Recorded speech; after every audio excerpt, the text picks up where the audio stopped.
Friends, welcome to mechanical forum. Mechanical forum के YouTube channel पर आप सभी लोगों का स्वागत है। फ्रेंड्स, जैसा कि आपको पता है, हम लोग ने एनटीपीसी की सीरीज स्टार्ट की है, जिसमें साइंस का भी सेक्शन आपका स्टार्ट हो चुका है, बायोलॉजी स्टार्ट हुआ है। उसके बाद रीजनिंग और मैथ आपको भी कंटिन्यूस वीडियो दिया जा रहा है। और हिस्ट्री का वीडियो यानी कि जनरल स्टडीज़ का जो जिम्मेदारी है वो मेरे ऊपर है, तो हम हिस्ट्री की वीडियोस को अभी आप लोगों को प्रोवाइड कर रहे हैं। उसके बाद हम लोग पॉलिटी और इकोनॉमिक्स, जियोग्राफी ये सब भी कंप्लीट कर लेंगे एग्जाम से पहले। तो चलिए, उसी सेशन को आगे बढ़ाते हुए आज हम लोग एक बार फिर से देखते हैं हिस्ट्री के कुछ क्वेश्चन। और आज जो क्वेश्चंस रहेंगे वो ज़्यादातर क्वेश्चन साउथ इंडिया की हिस्ट्री से रिलेटेड है। तो चलिए, ज़्यादा समय ना गवाते हुए हम लोग पहले क्वेश्चन की तरफ बढ़ते हैं। हमारा पहला क्वेश्चन है, कन्नौज के हर्ष के समय में निम्नलिखित में से कौन बंगाल का समकालीन राजा था? मतलब कहने का ये है कि जब हर्षवर्धन कन्नौज में शासन कर रहा था तो उस टाइम बंगाल में कौन शासन कर रहा था, ये आपको बताना है। चार ऑप्शन है: शशांक, ध्रुवसेन, पुलकेशिन द्वितीय और भास्कर वर्मा। तो अगर हम लोग बात करें कि हर्षवर्धन के टाइम काल में बंगाल में शासन जो कर रहा था उसका नाम था शशांक। कौन था? शशांक। तो आपको याद रखना है, ए ऑप्शन आपका करेक्ट हो जाएगा। तो शशांक था। और शशांक को अगर देखा जाए तो बंगाल के यशस्वी शासकों में गिना जाता था। ये काफ़ी अग्रेसिव और महान शासक था, ये जो शशांक था। और इसकी राजधानी जो थी वो थी कर्णसुवर्ण। क्या थी? कर्णसुवर्ण। और जिसको मुर्शिदाबाद जिले के अंदर माना जाता था। तो उम्मीद करता हूँ इससे रिलेटेड सारे पॉइंट आपको क्लियर हो गए होंगे। चलिए अपने दूसरे क्वेश्चन की तरफ बढ़ते हैं। हमारा दूसरा क्वेश्चन है, हर्ष के शासन काल में उत्तर भारत का सबसे महत्वपूर्ण शहर कौन सा था?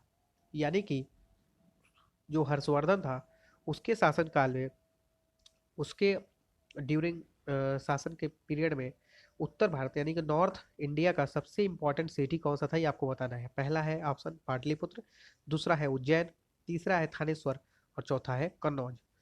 तो अगर इसकी हम लोग बात किया जाए तो उस टाइम पे जैसा कि आपको पता ही है कि कन्नौज का शासक, मतलब कन्नौज इसकी राजधानी थी। तो ज़्यादा आपको दिक्कत नहीं होनी चाहिए। इसका जो आंसर हो जाएगा वो हो जाएगा डी ऑप्शन, यानी कि कन्नौज। ठीक है। तो कन्नौज का अगर आपसे प्राचीन नाम पूछता है तो याद रखिएगा, जो कन्नौज का प्राचीन नाम था वो था कान्यकुब्ज। क्या था? कान्यकुब्ज। और ये ब्राह्मणों का केंद्र हुआ करता था। ये जो कन्नौज था ये ब्राह्मणों का शुरू में केंद्र हुआ करता था। ठीक है। जब हर्षवर्धन ने इसको राजधानी बनाया था तो ये इसके पहले मौखरी वंश की राजधानी थी। ये भी आपको याद रखना है कि हर्षवर्धन की राजधानी बनाने से पहले ये मौखरी वंश की राजधानी थी। और हर्ष के समय की अगर बात की जाए तो यह नगरी हिंदू, बौद्ध, विद्या और शिक्षा की केंद्र स्थली भी थी। मतलब यहाँ पे हिंदू और बौद्ध धर्म से रिलेटेड जो शिक्षाएं थी वो दी जाती थी।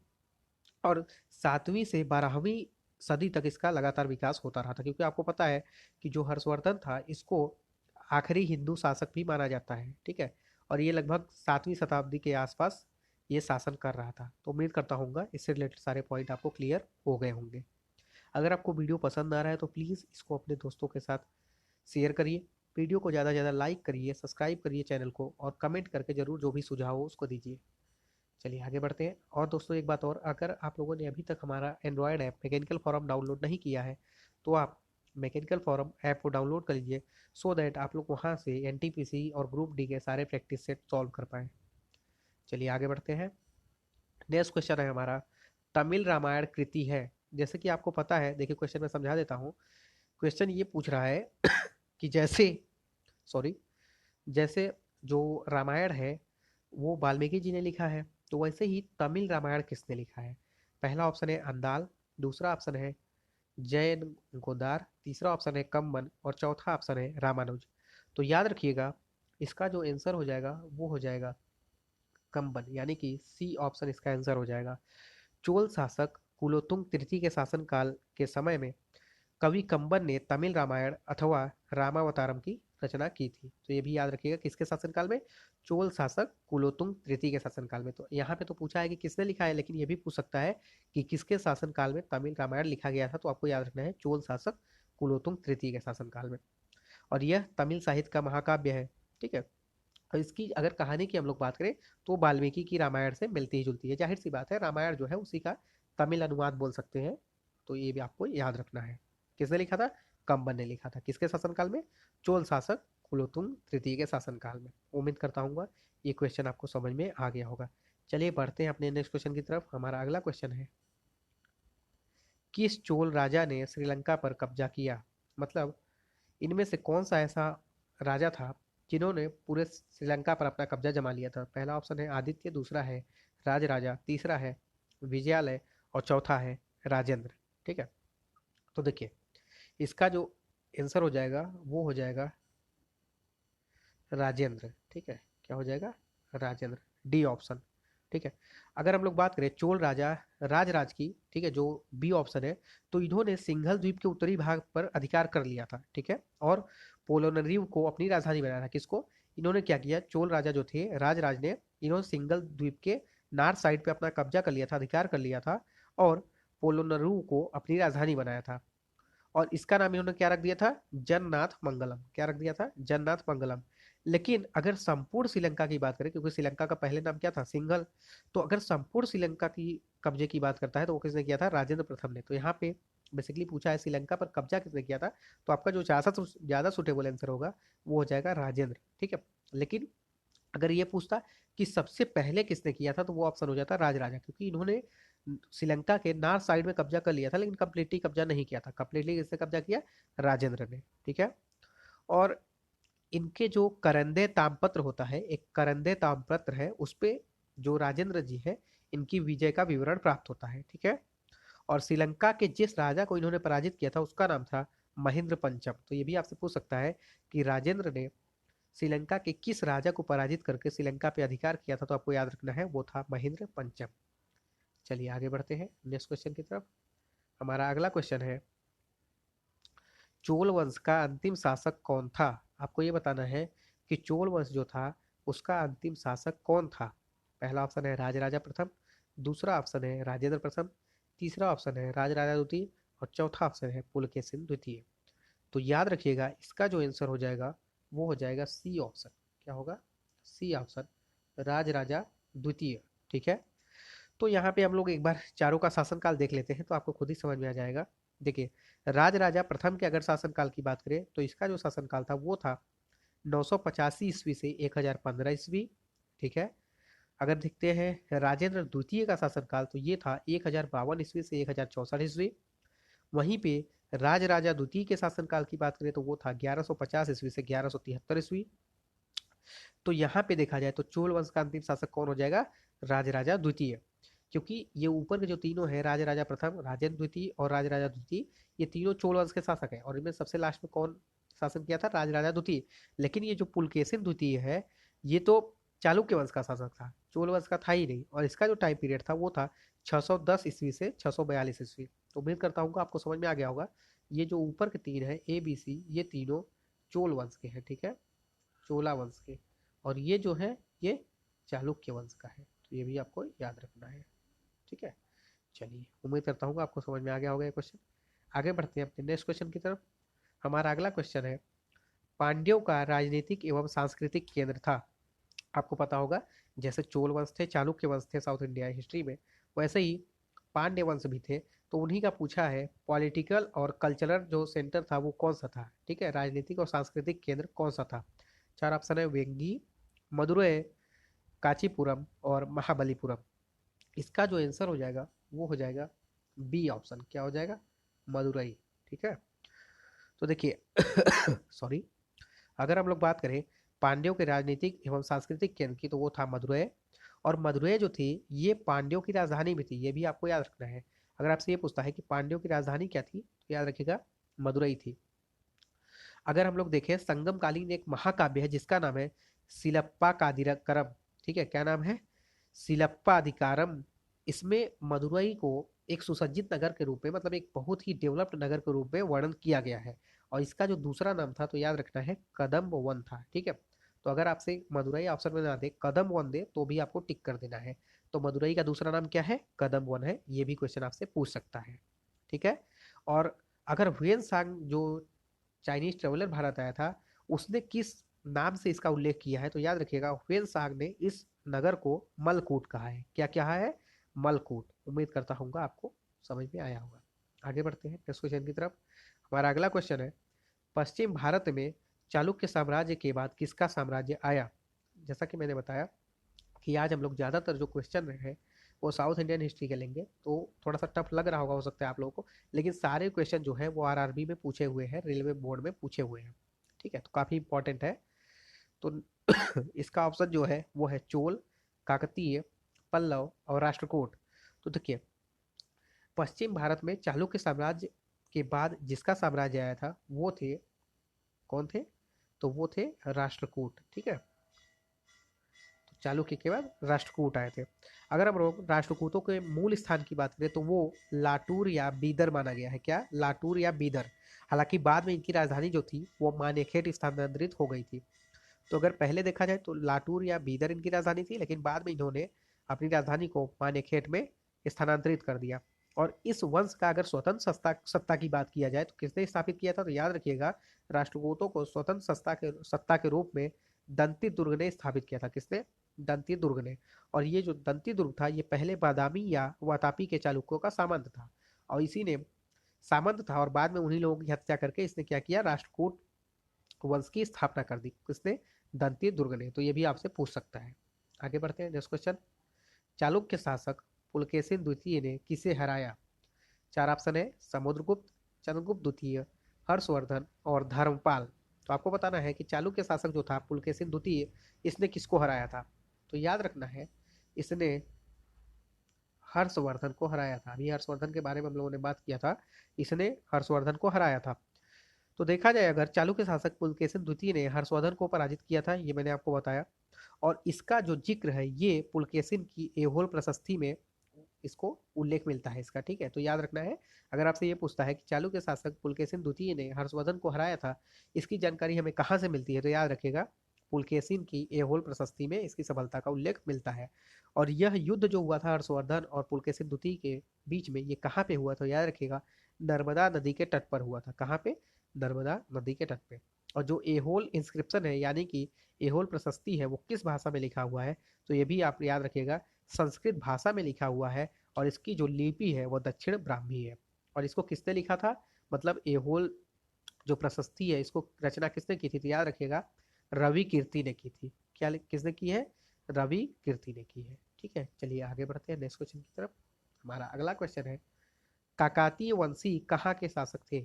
मतलब जो काकातीय वंश के थे वो कहाँ पे बेसिकली रूल करते थे, वो कहाँ पे शासन करते थे? चार ऑप्शन है, गुजरात, राजस्थान, आंध्र प्रदेश और केरल। तो देखिए, जो काकातीय वंश के शासक थे ये बेसिकली आंध्र प्रदेश में शासन करते थे। कहाँ पे? आंध्र प्रदेश में। इसका ऑप्शन सी करेक्ट हो जाएगा, आंध्र प्रदेश। ठीक है, और इनकी राजधानी अगर आपसे पूछता है तो याद रखिएगा, इनकी राजधानी जो थी वो थी वारंगल। ठीक है, कहाँ पे थी? मैं लिख देता हूँ, वारंगल। इनकी जो राजधानी थी वो थी वारंगल।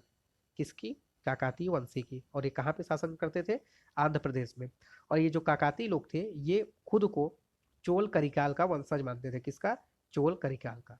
चलिए आगे बढ़ते हैं, नेक्स्ट क्वेश्चन। हमारा 10वां क्वेश्चन है, निम्न शासकों में से किसने प्रत्येक 5 वर्ष पर प्रयाग में धार्मिक सम्मेलन किया? ये पूछा हुआ है कि जो चार ऑप्शन दिए हुए हैं शासकों के, इनमें से कौन सा ऐसा शासक था जिसने हर 5 वर्ष पे प्रयाग, जो कि आपको पता ही होगा इलाहाबाद जिसको बोला जाता है, वहां पे धार्मिक सम्मेलन किया था? तो चार ऑप्शन है, अशोक, कनिष्क, हर्षवर्धन, चंद्रगुप्त, विक्रमादित्य। तो देखिए, इसका जो सही आंसर हो जाएगा वो होगा हर्षवर्धन। ठीक है, तो हर्षवर्धन ने जब बौद्ध धर्म अपनाया तो उसके बाद से इसने क्या करना स्टार्ट किया कि बहुत सारे बौद्ध विद्वानों को ये वाद विवाद के लिए आमंत्रित करता था। और कहाँ पे आमंत्रित करता था? तो वही जो बौद्ध विद्वानों को आमंत्रित करता था, उसी के लिए हर 5वें वर्ष में ये प्रयाग में धार्मिक सम्मेलन करवाता था। और इसीलिए अगर आपने एसएससी का घटना चक्र देखा होगा तो उसमें जो बौद्ध, हालांकि 4 ही बौद्ध काउंसिल मानी जाती हैं ऑथेंटिक, लेकिन एसएससी में ये क्वेश्चन पूछा हुआ है कि 5वां जो बौद्ध संगीति का आयोजन था वो कहाँ पे और किसने करवाया था? तो एसएससी की गणना चक्र में दिया हुआ है कि ये हर्षवर्धन के द्वारा आयोजित किया गया था प्रयाग में। तो इसीलिए यही जो धार्मिक सम्मेलन करवाता था, इसी को वो लोग कंसीडर किए हैं 5वां बौद्ध सम्मेलन। चलिए नेक्स्ट क्वेश्चन देखते हैं, 11वां। महाबलीपुरम में स्थित मंदिर संबंधित है, मतलब कि जो महाबलीपुरम में मंदिर स्थित है वो किस वंश से संबंधित है? काकतीय वंश, चोल वंश, पल्लव वंश या गुप्त वंश? उम्मीद करता हूँ इसका आंसर आपको आ गया होगा। इसका जो आंसर है वो है पल्लव वंश से। तो महाबलीपुरम में जो स्थित मंदिर है वो पल्लव वंश से संबंधित है, ठीक है। और इसका निर्माण किसने कराया था, तो याद रखिएगा पल्लव नरेश नरसिम्हा वर्मन ने महाबलीपुरम में एकात्मक रथों का निर्माण कराया था, ठीक है। किसने, नरसिम्हा वर्मन ने, जो कि पल्लव नरेश थे। और अगर इसकी बात की जाए कहाँ पे है, तो ये तमिलनाडु में मद्रास से 40 मील की दूरी पर समुद्र तट पर स्थित है। तो ये भी आपको याद रखना है, ठीक है। और ये जो महाबलीपुरम के रथ मंदिर हैं इनको कठोर चट्टानों को काटकर बनाए गए हैं। इन्हें सप्त पगोड़ा भी कहा जाता है। तो ये जो महाबलीपुरम में मंदिर है ये रथ टाइप के मंदिर है और ये चट्टानों को काट कर बनाए गए और इन्हें सप्त पगोड़ा भी कहा जाता है। चलिए आगे बढ़ते हैं नेक्स्ट क्वेश्चन की तरफ। हमारा अगला क्वेश्चन है, चोल शासकों की भाषा क्या थी। मतलब जो, जैसे कि आपको पता होगा जो गुप्त वंश थे उनकी जो भाषा थी वो थी संस्कृत। वैसे ही पूछा है कि चोल शासकों की भाषा क्या थी, संस्कृत, कन्नड़, तमिल, तेलुगु। तो इसका जो सही आंसर हो जाएगा वो हो जाएगा तमिल, ठीक है। तो चोल शासकों की जो भाषा थी वो थी तमिल। हालांकि साउथ इंडिया से रिलेटेड है तो आप काफी आइडिया तो आपको ऐसे ही मिल गया होगा। चोल शासकों के काल की अगर बात की जाए तो इनके काल में संगम साहित्य की रचना हुई थी, ठीक है। और संस्कृत भाषा से ही तमिल की भी उत्पत्ति हुई, ये भी आप लोगों को पता होगा। और चोल शासकों की भाषा क्या थी, तमिल थी। और इसीलिए चोल सम्राटों के शासन काल को क्या बोला जाता है, तमिल साहित्य का स्वर्ण काल भी बोला जाता है। चलिए आगे बढ़ते हैं, नेक्स्ट क्वेश्चन देखते हैं। राष्ट्रकूटों द्वारा निर्मित प्रसिद्ध मंदिर कौन सा है। चार ऑप्शन है, अजंता, एलोरा, महाबलीपुरम और खजुराहो। तो क्वेश्चन ये पूछा है कि जो राष्ट्रकूट शासक थे उन्होंने कौन सी प्रसिद्ध मंदिर का निर्माण करवाया है। तो इसका जो आंसर हो जाएगा वो हो जाएगा ऑप्शन बी, ठीक है, एलोरा। तो याद रखिएगा जो कैलाश मंदिर है जो कि एलोरा महाराष्ट्र में स्थित है, इसको पत्थर द्वारा काट के बनवाया गया है। और ये किसने बनवाया है, राष्ट्रकूटों ने बनवाया है। और अगर आपसे ये भी पूछता है कि राष्ट्रकूटों में कौन से शासक ने बनवाया है, तो याद रखिएगा राष्ट्रकूट शासक कृष्ण प्रथम, जिनका शासन काल था 754 ईस्वी से 772 ईस्वी, इन्होंने ही इसका निर्माण कराया था। किसका, एलोरा टेम्पल का, एलोरा के अंदर जो कैलाश मंदिर है। और यह मंदिर किस शैली में है, तो याद रखिएगा यह द्रविड़ शैली में निर्मित मंदिर है, ठीक है। तो ये भी आपसे पूछ सकता है कि जो ये कैलाश मंदिर है किस शैली में है, तो याद रखिएगा द्रविड़ शैली में स्थित है। आगे बढ़ते हैं, नेक्स्ट क्वेश्चन है, अद्वैत सिद्धांत के प्रतिपादक कौन थे। ऑप्शन है रामानुज, श्री शंकराचार्य, माधवाचार्य या स्वामी विवेकानंद। तो देखिए इसका जो आंसर हो जाएगा वो हो जाएगा ऑप्शन बी, श्री शंकराचार्य, ठीक है। तो शंकराचार्य जो थे ये अद्वैतवाद के प्रतिपादक थे और इन्होंने मुक्ति प्राप्त करने के लिए ज्ञान को आधार माना है, ठीक है। अगर आपसे पूछता है कि शंकराचार्य जी ने मुक्ति प्राप्त करने के लिए किस चीज को आधार माना है, बेस माना है, तो याद रखिएगा नॉलेज या ज्ञान को इन्होंने आधार माना है। और वहीं पे अगर रामानुज जी की बात करें तो इन्होंने मोक्ष प्राप्ति के लिए भक्ति को साधन माना है। तो दोनों में अंतर है। शंकराचार्य जो थे वो अद्वैतवाद के प्रतिपादक थे और इन्होंने मुक्ति प्राप्त करने के लिए ज्ञान को आधार माना है। वहीं पे रामानुज जी ने जो है वो मोक्ष प्राप्ति के लिए भक्ति को साधन मानते थे। आज का हमारा आखिरी क्वेश्चन है, खजुराहो के मंदिर किसके शासन काल में बनवाए गए। चार ऑप्शन है, पल्लव, कुषाण, चोल और चंदेल। तो उम्मीद करता हूँ आपको ये आंसर पता होगा। क्वेश्चन कई बार पूछा हुआ है, ये आरआरबी चंडीगढ़ 2001 में भी पूछा हुआ है, आरआरबी इलाहाबाद 2008 में पूछा हुआ है, आरआरबी अजमेर 2004 में भी पूछा हुआ है। इसका जो आंसर हो जाएगा वो हो जाएगा ऑप्शन डी, चंदेल, ठीक है। तो जो खजुराहो मंदिर है ये चंदेल राजाओं ने बनवाए थे। और ये कब बना था, तो याद रखिएगा 10वीं से 12वीं ईस्वी में इसको बनवाया गया था। कब, 10वीं से 12वीं ईस्वी में खजुराहो के मंदिर को चंदेल राजाओं ने बनवाया था। और ये कहाँ पे है, किस स्टेट में है, तो याद रखिएगा खजुराहो जो है ये मध्य प्रदेश के छतरपुर जिले में स्थित है। तो ये भी आपको याद रखना है, स्टेट मध्य प्रदेश और जिला कौन सा, छतरपुर। तो आज हमारा 15 क्वेश्चन यहाँ पे खत्म होता है। उम्मीद करता हूँ आपको आज काफ़ी सारी जानकारियाँ मिली होंगी साउथ इंडियन हिस्ट्री से रिलेटेड, और हर्षवर्धन से भी रिलेटेड कई सारे क्वेश्चन थे जो कि लास्ट हिंदू रूलर माना जाता है। तो दोस्तों अगर आपको वीडियो पसंद आया है तो प्लीज़ ज़्यादा से ज़्यादा अपने फेसबुक व्हाट्सअप ग्रुप में इसको शेयर करिए और दोस्तों के साथ शेयर करिए किसी भी मीडियम से। वीडियो को ज़्यादा से ज़्यादा लाइक करिए ताकि हम लोगों को भी थोड़ा मोटिवेशन मिले वीडियो बनाने के लिए आगे और ज़्यादा। और कमेंट करके जो भी आपके सजेशन और सुझाव हो उसको ज़रूर दीजिएगा। और अगर एक रिक्वेस्ट और कि अगर आपने हमारा अभी तक मैकेनिकल फोरम का एंड्रॉयड ऐप डाउनलोड नहीं किया है तो प्लीज़ उसको भी डाउनलोड कर लीजिए। चलिए आज के लिए इतना ही रखते हैं। वीडियो देखने के लिए आप लोगों का बहुत बहुत धन्यवाद।